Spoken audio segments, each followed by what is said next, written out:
The first time I saw her standing by my locker, everything inside me went still. Morning light spilled through the hallway windows, catching in the pale strands of her hair and the glossy fabric of her cheer jacket. It was too early for anyone else to be around, too quiet for the Queen of Ridgeview High to be here. Avery Lane, captain of the Ravens cheer squad, the girl who could make a hallway roar just by walking through it, was holding a single daisy. She looked like she'd been standing there for a while. For a second, I thought I was dreaming. There was no reason for her to be waiting for me, not after last year, not after what her friends said, not after the silence she kept while they did it. My fingers tightened around the strap of my backpack. I almost turned away. But her eyes lifted, and for a heartbeat she looked unsure, like she didn't know what to do with her own hands. "Zora," she said, her voice soft, hesitant. "Can I talk to you?" The sound of my name from her mouth felt strange, like hearing it in another language. I didn't answer. The last time she had looked at me, it had been with the same practiced smile she used for the crowd. Not this uncertain thing on her face now. I waited, pretending I wasn't curious. She swallowed, glancing down at the flower she was holding. "This is for you," she murmured. "A daisy means new beginnings." I wanted to apologize. I stared at the petals trembling in her fingers. My first thought was that someone was filming, that this was a setup. I scanned the corners of the hall, searching for a phone camera, a reflection. Nothing. Just her. The air between us felt too quiet, too exposed. "I don't want your pity," I said finally. My voice came out sharper than I meant, the edge of too many mornings spent invisible. Her shoulders flinched, and for a brief moment I saw something flicker across her face, regret or maybe fear. She didn't move closer. She just nodded once and placed the daisy on the edge of my locker door before walking away. I stood there long after her footsteps faded. I didn't touch the flower. That day stretched endlessly. The whisper of Avery's name followed me from one class to another, tangled with rumors that never seemed to die. I buried myself in sketches, trying to forget the way her eyes had looked when she said my name. The next morning, there was another flower. Lavender, tied with a thin white ribbon. No note this time. Just the scent, soft and familiar, tucked into the crack of my locker. I didn't want to care, but I did. By the third morning, when I found a sunflower waiting for me, I couldn't pretend anymore. Something about the bright yellow bloom against the dull metal door felt absurdly hopeful, like a joke only she understood. Sasha noticed before I said anything. She always did. My best friend, my shield since the day I transferred here, eyed the flower sticking out of my backpack as we sat in the cafeteria. "You're kidding," she said, leaning forward. "That's from her." I nodded, keeping my voice low. "Every morning this week." Sasha made a sound between a laugh and a growl. "She's messing with you. Don't fall for it." "I know," I said, but even to me it didn't sound convincing. Ridgeview High had rules you learned fast. Who you talked to, who you ignored, where to sit, how to survive. I had broken those rules the moment I showed up sophomore year with my sketchbook and my silence. Being different was already enough reason to be noticed. Being the only black girl in AP art, openly queer, and not afraid of eye contact made me easy prey. It hadn't been Avery who shoved me into the lockers or laughed the loudest when Briar Knox whispered charity case. But she was there, smiling along, pretending not to hear. That kind of quiet hurt more than words. Now she was showing up with flowers. I told myself it didn't matter. I told myself I didn't believe her. But every morning, I still checked my locker before first period. On Friday, when I found nothing waiting for me, the hollow surprise that filled my chest made me angry. I shouldn't have cared. But I did. Halfway through second period, someone tapped my shoulder. I turned to find Avery standing there in the doorway of the art room, her uniform bright against the gray walls. The teacher had stepped out. The rest of the class froze, their eyes darting between us. "I need to talk to you," she said quietly. My pulse jumped. "What, you ran out of flowers?" Her mouth twitched, almost a smile. "No. I just wanted to see if you'd take this one yourself." She reached into her bag and pulled out a small sprig of rosemary. "It means remembrance. My dad taught me that. The mention of her dad startled me. I'd seen him once, the biology teacher who helped with the school greenhouse. Avery never talked about him. Something about the way she said it made me hesitate. She stepped closer, careful like she was approaching a frightened animal. I'm not asking you to forgive me. I just don't want to keep pretending last year didn't happen. The room felt smaller. I could sense everyone's eyes on us. I should have walked away. But instead, I took the rosemary from her hand. The smell was sharp, earthy, grounding. Her breath caught. Thank you. Then she left, quick and silent, like she had before. The whispers started again before lunch. By the time I reached my table, Sasha had already heard. You're on her radar again, she said, shaking her head. Do you even know what she wants? I didn't. That night, I couldn't focus on my painting. My sketchbook stayed open, the lines turning into shapes I didn't mean to draw.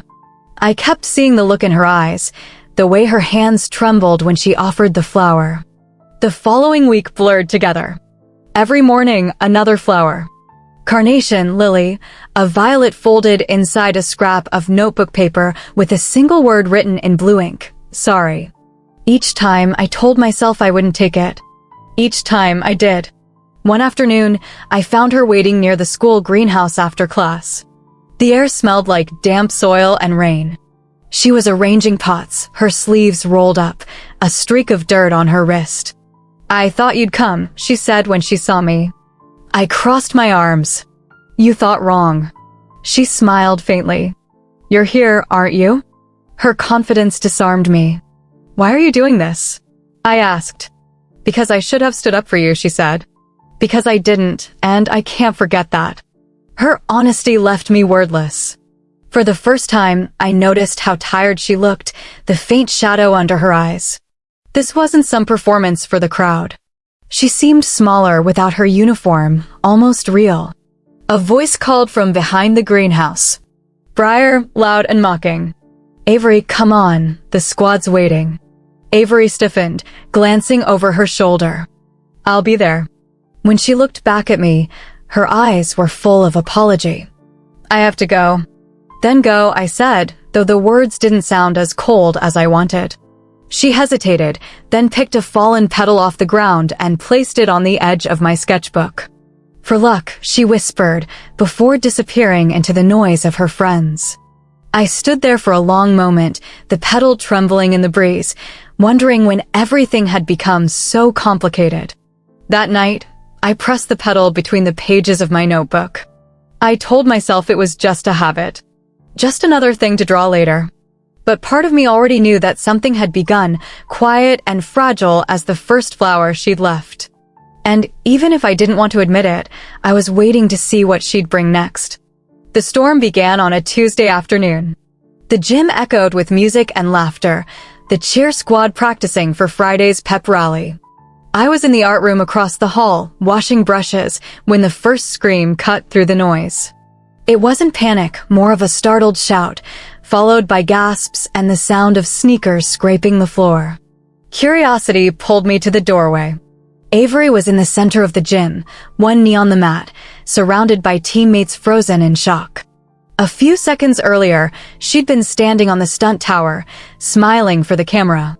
Now she looked dazed, her ponytail slipping loose, her hand clutching her shoulder. At her feet was a small slick patch that glistened faintly. Briar Knox stood off to the side, her expression unreadable. For a heartbeat, no one moved. Then I saw the way Avery's balance faltered again, and instinct took over. I crossed the gym before I could think, grabbing her arm as she stumbled. The impact knocked us both backward, my shoulder colliding with the mat, her hair brushing my cheek as we hit the ground. Silence swallowed the room. Then someone yelled, I got it on video. Avery blinked down at me, breathless, strands of hair sticking to her forehead. You okay? She whispered. I nodded, dazed, realizing I was still holding her wrist.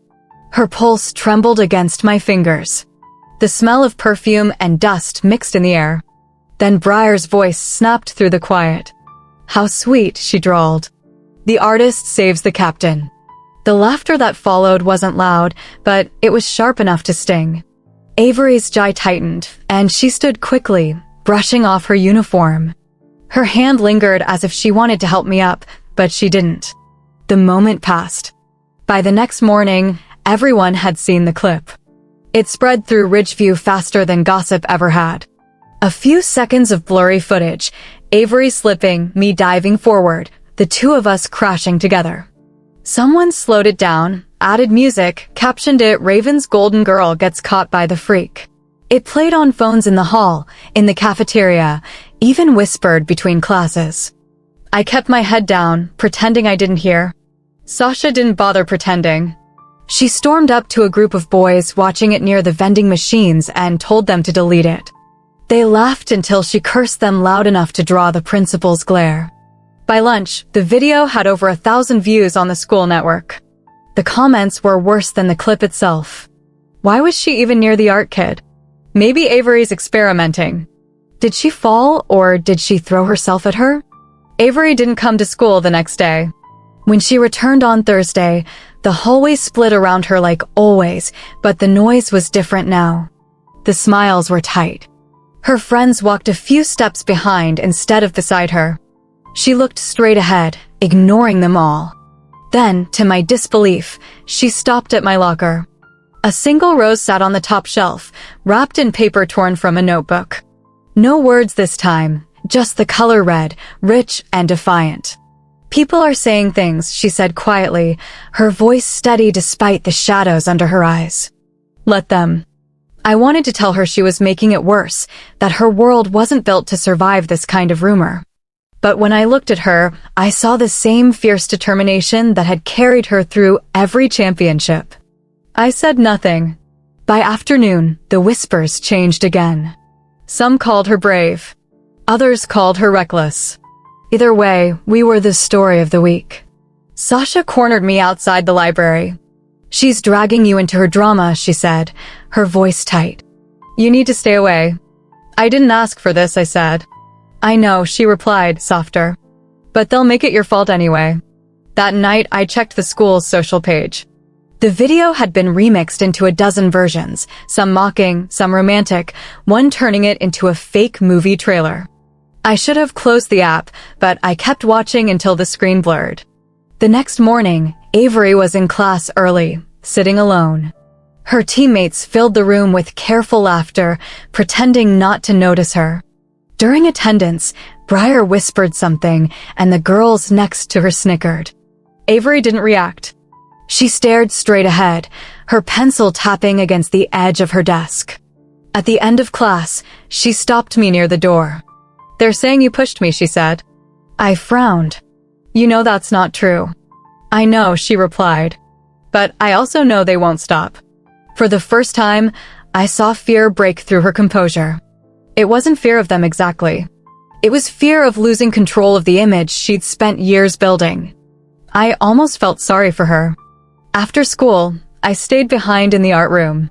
The rain tapped against the windows, steady and cold. I was painting, trying to drown out the noise in my head when I heard her voice again. "That's beautiful," she said softly. I turned. Avery stood in the doorway, still in uniform, her hair damp from the rain. "You shouldn't be here," I said. "I didn't come to make things worse," she replied. She stepped inside, her sneakers squeaking on the tile. "I wanted to thank you for helping me." "You don't owe me anything."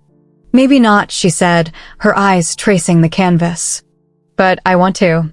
Her sincerity unsettled me. She didn't sound like the captain who led cheers in front of hundreds. She sounded like a girl my age who'd lost her footing in more ways than one. "Why are you really doing this?" I asked. "The flowers, the notes, all of it. What do you want from me?" She hesitated, biting her lip. "I don't know. Maybe I just want to be someone better than who I was." The simplicity of it hit harder than any speech could. She took a small step closer, glancing at the half-finished painting. "It's a cityscape, right?" I nodded. "It feels lonely," she said quietly. "But kind of hopeful too." I didn't know how to respond, so I just said, "Thanks." When she left, she placed a small violet on the corner of my easel. The petals were still wet from the rain. By Friday morning, the video reached teachers. The principal made an announcement warning against online harassment. It only made things worse. The cheer team's group chat leaked a new screenshot, Briar complaining that Avery was ruining their reputation for some art freak. The screenshot spread faster than the video. That afternoon, Avery found me by the bleachers. The field was empty, wind sweeping across the grass. "They're furious," she said. "Coach told me to stay quiet, to let it fade. My mom wants me to delete my account." "What about you?" I asked. She shrugged. "I don't want to pretend nothing happened." Something in her voice had changed. The careful polish was gone, replaced by exhaustion. I recognized it because I'd lived with it for years. We sat in silence for a while, watching leaves spin across the track. Then she said, almost to herself, "You know, my dad used to grow sunflowers in our backyard. He said they turned toward the light no matter how cloudy it got." I glanced at her. "So that's why the flowers." She smiled faintly. "Maybe. He died 2 years ago. I guess I kept the habit." The vulnerability in her tone caught me off guard. For the first time, I saw the cracks in her perfect image. She wasn't trying to impress anyone. She was just trying to remember someone she loved. Before I could answer, a voice called her name. Briar again, standing near the field gate. "You coming, Captain?" Avery didn't look back. "Not this time," she said, almost too quiet for Briar to hear. She stood, brushing grass off her skirt, and looked at me. "You shouldn't let them make you small," she said. "You're stronger than they think." Then she walked away, leaving a sunflower resting on the bench between us. That night, I sketched the flower instead of the cityscape. Its petals stretched toward a painted sky, stubborn and bright. For once, I didn't erase a single line. When I closed my notebook, I realized something had shifted. The story wasn't about the fall anymore, or the video, or the whispers that filled our halls. It was about the strange quiet between us that neither of us could explain. And though I told myself to be careful, I knew the next time she looked at me, I wouldn't be able to look away. The mural was supposed to be the one thing that still felt safe. It hung at the back of the art room, taller than me, a mix of deep blues and burnt orange, my vision of Ridgeview's skyline melting into stars. I had been working on it for weeks, losing hours in the smell of paint and turpentine. That morning, I walked in humming, ready to add the final layer of light. Then I saw it. Across the center, in harsh black strokes, someone had sprayed the word freak. The paint dripped like oil down a ruined sky. My brush fell from my hand. The world tilted, every sound in the hallway fading to nothing. For a moment, I just stood there, staring. The air smelled of chemicals, sharp and bitter. My knees went weak. It wasn't the insult that broke me, it was the familiarity of it. The way the word looked like something carved into my skin instead of the wall. Sasha found me minutes later. Her face went pale, then furious. "Who did this?" she demanded. I couldn't answer. My throat locked up. She pulled out her phone. "We're reporting it." "No," I whispered. "Don't. It'll just make it worse." "Zora," she said softly, "this isn't your fault." But I was already backing away, grabbing my sketchbook like a shield. The paint fumes clung to me all day. When I came back that evening, the halls were empty. The janitor's cart sat near the door, its wheels squeaking. I thought I was alone until I saw a figure by the mural, crouched low, a rag in hand. It was Avery. Her hair was tied back messily, a sweatshirt thrown over her cheer jacket. She was scrubbing the wall, her hands stained with streaks of blue and black. "What are you doing?" I asked, my voice barely audible. She startled, turning toward me, eyes wide. "I wanted to clean it before you saw." I laughed, but it came out hollow. "Too late." She dropped the rag, stepping closer. "I'm sorry," she said, the words trembling. "I should have stopped this. I think I know who." "I don't want to hear it." I sat on the stool, staring at the damaged paint. "It doesn't matter." "It matters to me," she said. Her voice cracked on the last word. I looked up. There was something raw in her expression, the same guilt I'd glimpsed in those first mornings by my locker, only deeper now. Why are you doing this, Avery? I asked quietly. You don't owe me anything. She hesitated, then pulled something from her pocket, a white chrysanthemum slightly crushed from being held too tightly. Because they're wrong about you. Because I was wrong. The air between us felt heavy. I reached out, almost without meaning to, brushing paint from her knuckles. Her skin was warm, trembling beneath mine. You shouldn't be here, I said again, softer this time. I don't care, she replied. We cleaned in silence for a while. The mural was beyond saving, but she stayed anyway, wiping every trace of the graffiti until the word disappeared under faint streaks of color. By the time we finished, her sweatshirt was ruined, my hands covered in dark stains. She leaned against the wall, breathing hard. I'll help you repaint it, she said. We can start tomorrow. I didn't argue. I just nodded. Something inside me had shifted. The next morning, Ridgeview buzzed with new gossip. Screenshots from the cheer team's private chat had leaked online. The messages were cruel, taunting, and unmistakably real. Breyer had started a bet weeks ago, bragging she'd drive me to quit art before the showcase, that Avery would never stand up for me. There were laughing emojis, screenshots, and one message that made my stomach turn. She thinks the flowers make her look kind. Let her play savior. By lunch, everyone had seen it. The school group chat exploded with arguments, some defending Avery, others calling her a liar. Sasha slammed her tray down across from me. You see this? She's part of it. I shook my head. No. Look at the timestamps. The messages dated back to the week before the first flower. Avery had barely written anything, just one message. This isn't funny. She had tried to stop them. That afternoon, I found her outside the principal's office. Her hands were clasped together, knuckles white. They're suspending me, she said quietly. They said I failed to control the team. It wasn't you, I said. I could have said more, she whispered. But I didn't. And now they think I let it. Before I could speak, her mother arrived. Mrs. Lane was tall, immaculately dressed, with the same pale hair tied in a perfect bun. Her eyes scanned me like I was invisible. Avery, she said sharply, we're leaving. You've humiliated this family enough. Avery's jaw tightened. Mom. Not a word. You're off the team until further notice. The woman turned and walked away without acknowledging me. Avery looked like she might crumble, but instead, she straightened. I'll fix this, she said, though her voice shook. That evening, I stayed late again. I wanted to finish repainting the mural before the art showcase was canceled altogether. The door creaked open and Avery stepped in quietly. Her uniform was gone, replaced by a simple hoodie and jeans. She looked younger, lighter somehow, though her eyes were red. Shouldn't you be home? I asked. They can't ground me from the art room, she said with a small smile. She picked up a brush and dipped it into a jar of paint, hesitating like she was afraid to ruin something. Show me what to do, she said. I guided her hand gently, our fingers brushing as she dragged the color across the canvas.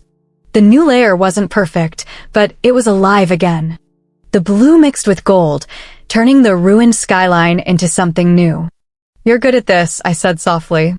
Maybe I just have a good teacher, she replied. For the first time, I laughed. It felt strange, light, unguarded.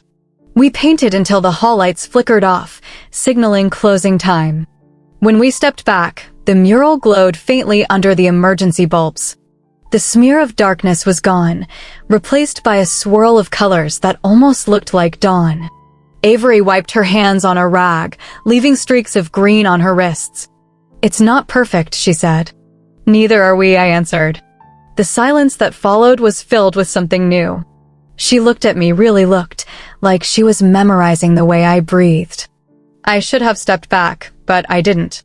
Her voice was barely a whisper. You make it easier to breathe here.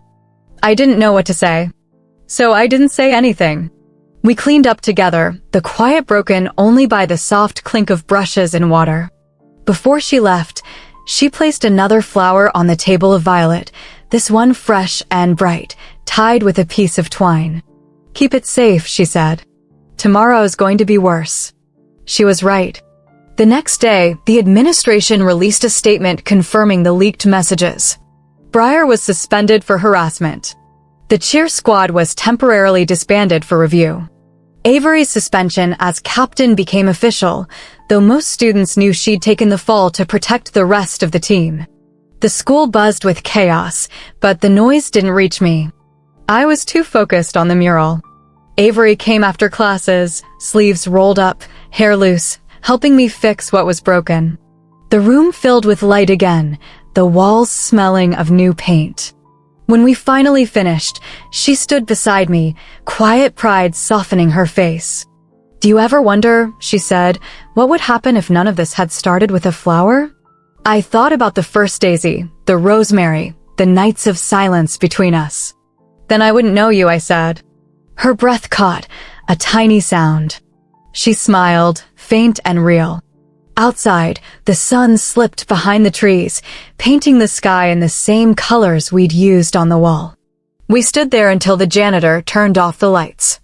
When we stepped into the hallway, she reached for my hand. The touch was small, quick, but it stayed with me all night, glowing like the last streak of gold on the mural we'd rebuilt together. The air inside the gym was thick with anticipation. Banners fluttered from the rafters, drums echoed across the bleachers, and every student at Ridgeview seemed to be shouting over the other. Pep rallies were supposed to be loud, bright, and safe. But that morning, everything felt like a fuse waiting for a spark. Avery stood by the entrance in her uniform, her hands tucked into her sleeves. Her eyes searched the crowd, pausing when they found me near the art display set up along the far wall. I was helping MS. Lowell hang pieces for the upcoming showcase, pretending I didn't feel the stares following me. Everyone knew what had happened, and everyone had chosen a side. The cheer squad lined up on the polished floor. Half of them avoided looking at their captain. Briar's empty spot near the center felt like a shadow no one wanted to acknowledge. When the music started, Avery's movements were precise, controlled, her smile mechanical. She looked like someone dancing inside a cage. The performance ended to scattered applause. The principal took the microphone, offering a careful speech about school unity and moving forward. The words sounded hollow. Avery stepped back, her jaw tight. Then, as the crowd started to thin, she turned toward me. "Come with me," she said quietly. Before I could answer, she took my hand. The contact was quick, but it sent a ripple of shock through the nearby students. The chatter died, replaced by murmurs. She didn't seem to care. She led me across the gym, straight to the center of the court, where the school's Raven logo gleamed under the lights. "Are you out of your mind?" I whispered. "Maybe," she said. Her fingers were trembling, but her eyes were steady. The microphone still rested on its stand near the stage. She picked it up before I could stop her. "I'm supposed to tell everyone how proud I am of this team," she began, her voice ringing through the gym. "I'm supposed to smile and pretend we're one big family. But that's not true." The crowd froze. Coaches exchanged nervous glances. MS. Lowell moved forward, but I shook my head, silently begging her to wait. Avery continued, her voice growing stronger. "I watched people I called friends hurt someone who didn't deserve it. I stayed quiet because it was easier. Because being liked felt safer than being honest. But that silence made me part of the problem."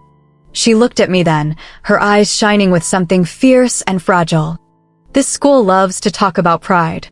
Maybe it's time we talk about accountability too." Gasps spread like ripples through water. Phones lifted into the air, recording. A few students cheered. Others whispered angrily. I should have felt humiliated. Instead, I felt a strange calm. Something inside me clicked, a decision forming before I realized it. I walked toward the front table, grabbed a canvas from the art display, and carried it to the center of the floor. Avery blinked, uncertain. I didn't speak. I just knelt and peeled open the jar of glue I had brought for the setup.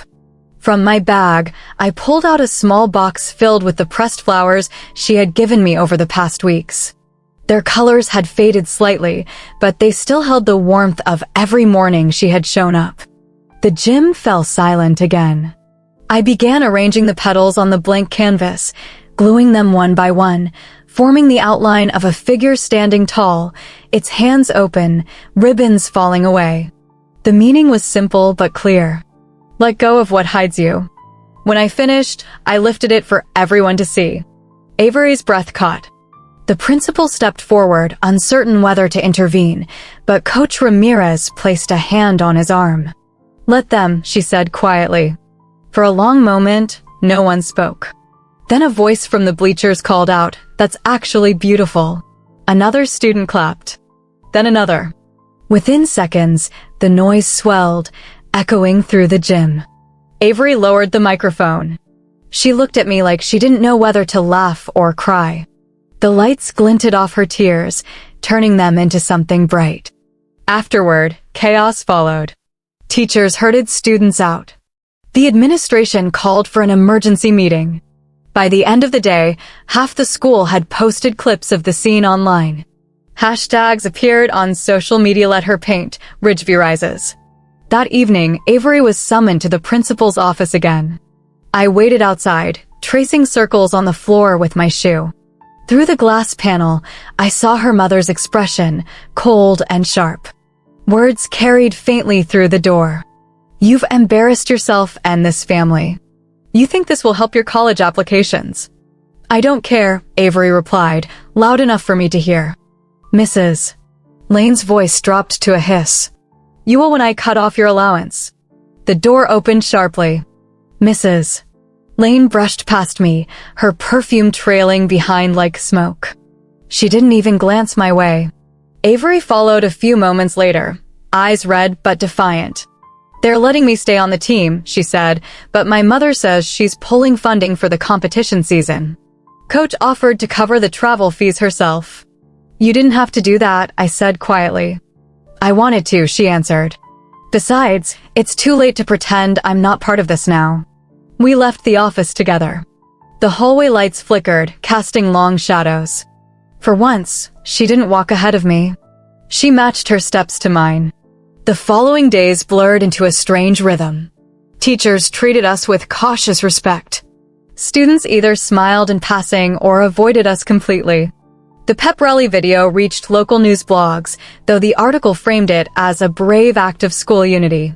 The truth felt heavier, messier, and more personal than that. Cassidy approached me one afternoon outside the library.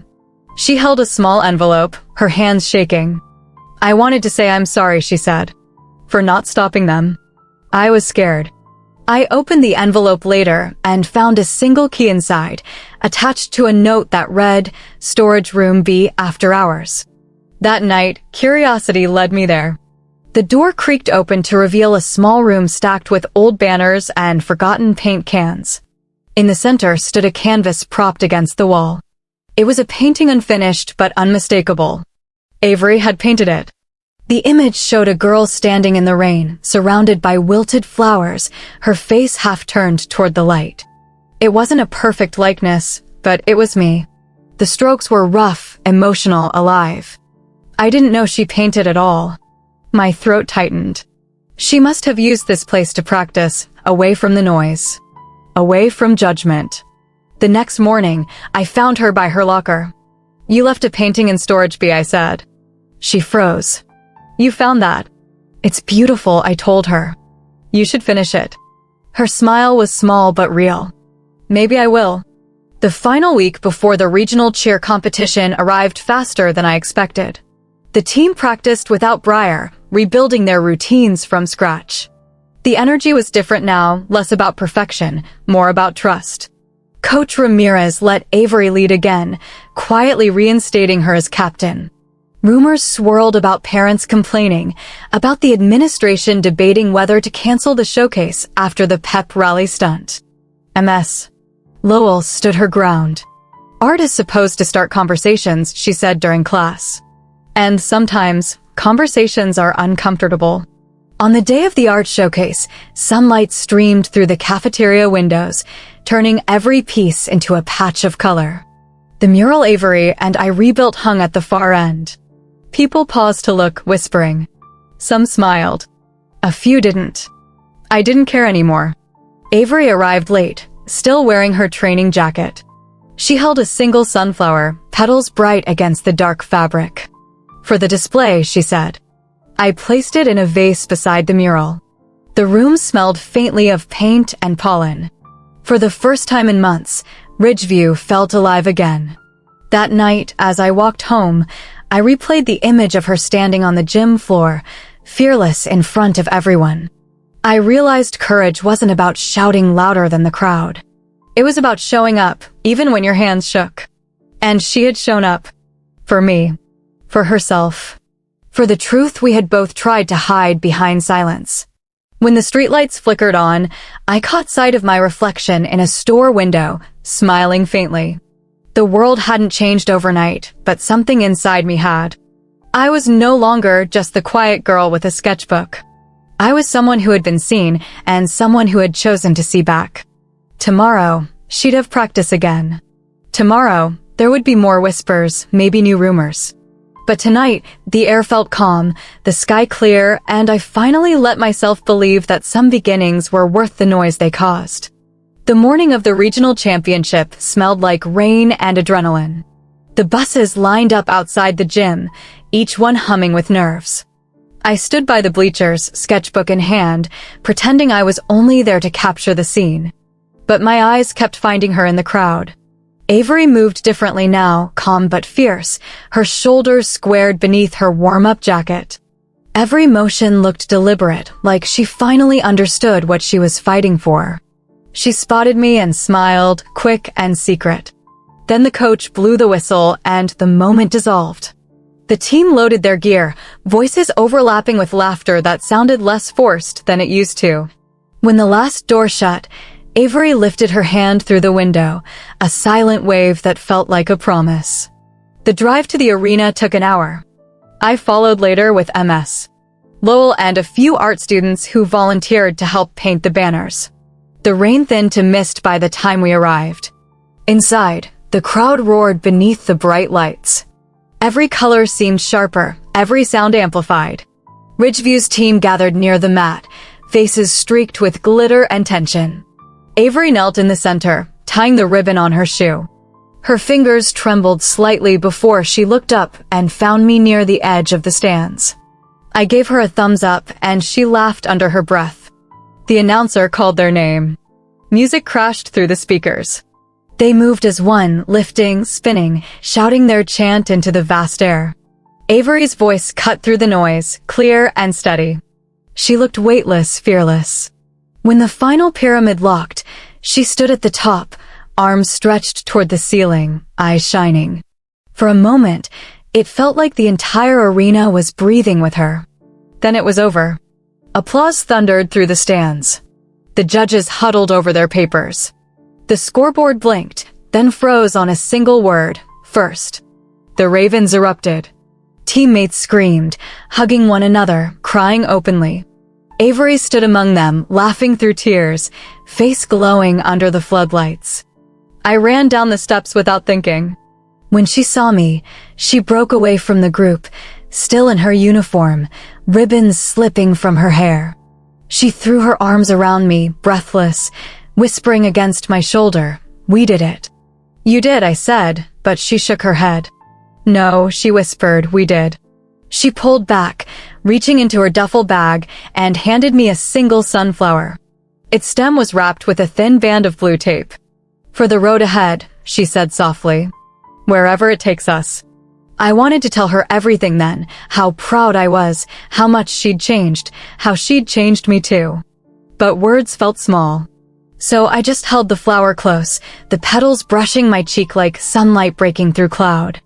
The celebration carried into the evening. Cameras flashed, trophies gleamed, and the school board finally released a statement praising the team for their resilience and unity. The irony wasn't lost on either of us. But Avery didn't care. She smiled for the pictures, then slipped away from the crowd, motioning for me to follow. We walked to the edge of the field behind the arena where the noise faded into the soft rustle of grass. The sky had cleared, streaked with the last light of day. She sat on the low fence, hands clasped in her lap. I was terrified up there, she admitted, staring at the empty bleachers. Not of falling. Of proving them right. That I couldn't lead without pretending. You didn't have to pretend, I said. You just had to be you. She smiled faintly. That used to sound impossible. For a while, we just watched the clouds drift. The smell of wet earth filled the air. Then she turned to me, her voice low. Do you ever think about what happens next? After Ridgeview. All the time, I said. I got the letter yesterday. I got into the art program in New York. Her eyes widened. You did? I nodded, unable to hide the grin. Full scholarship. MS. Lowell nearly cried when she read it. Avery laughed softly, shaking her head. Of course you did. You were never meant to stay here forever. And you? I asked. She hesitated, then pulled a folded paper from her jacket pocket. Accepted into Lakeshore University. Literature major. Coach says they have a cheer team, but I think I'm done performing for crowds. Her tone wasn't bitter, just honest. It sounded like relief. We sat there as the lights from the arena dimmed one by one. She reached for my hand, fingers brushing mine, unsure but wanting. You know, she said, when I first started leaving those flowers, I didn't think you'd take them. I just needed to do something that wasn't cruel. I almost didn't, I admitted. But you kept showing up. I had to, she said. You were the only person who ever saw through all that noise. The quiet between us deepened. The air felt alive with everything we weren't saying. Then she leaned forward, slow, uncertain. I met her halfway. The kiss was gentle, barely there, yet it carried all the weight of the weeks we'd spent orbiting around something unnamed. It wasn't about forgiveness or confession. It was about truth. When we pulled apart, she was smiling. I guess that's our own kind of victory, she said. We walked back to the bus together, our hands brushing, not quite holding. The night smelled of wet grass and diesel, and the faint sweetness of the sunflower still tucked in my jacket. Days passed, then weeks. Ridgeview returned to its rhythm, though something in the halls felt changed. People still whispered, but the tone was different. The mural in the art room stayed untouched, glowing faintly in the afternoon light. Avery's mother stopped attending school meetings, and Coach Ramirez became the unofficial guardian of the cheer team's new code. No silence, no cruelty. Cassidy joined the art club. Sasha started smiling again. Life rebuilt itself piece by piece. Graduation came with the first warmth of spring. The gym was decorated in gold and navy, sunlight spilling across the bleachers. When my name was called, I caught sight of Avery standing near the stage, her gown slightly wrinkled, cap tilted to one side. She mouthed, "Proud of you," as I walked past. After the ceremony, the crowd spilled outside into the courtyard. Families hugged, cameras flashed, and confetti stuck to the grass. Avery found me by the steps, holding her cap in one hand and another flower in the other, a sunflower again, brighter than the first. "This one's for the road," she said. "You're really leaving tomorrow?" "Red-eye flight," I said. "My mom's meeting me at the airport." She exhaled slowly. "Then I guess this is goodbye." "Not really," I said. "Just distance." She looked down, her lashes catching the light. "Distance feels a lot like goodbye." I stepped closer, brushing the edge of the flower against her palm. "Then we'll make it something else." Her eyes met mine, and she smiled, small and sure. Around us, students laughed and shouted goodbyes, tossing their caps into the air. The world spun with motion, but she and I stood still. When it was time to go, she walked me to the parking lot. The air smelled like new beginnings, fresh and sharp. She placed the sunflower into my hands one last time. "Promise me something," she said. "Keep making things beautiful, even when it's hard." "I will," I whispered. She hesitated, then leaned in to press her forehead against mine. "Then that's enough." As I drove away, the rearview mirror caught her standing at the edge of the lot, hair lifted by the wind, the sunlight turning her silhouette gold. She didn't wave, and she didn't need to. I kept the sunflower pressed between the pages of my sketchbook during the flight.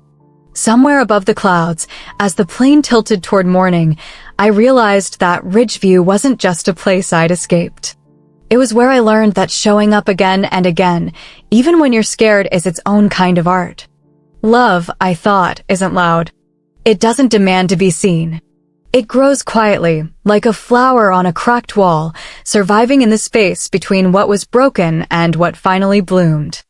Thank you for watching the story on She and She, where every moment between two hearts is told with honesty and care.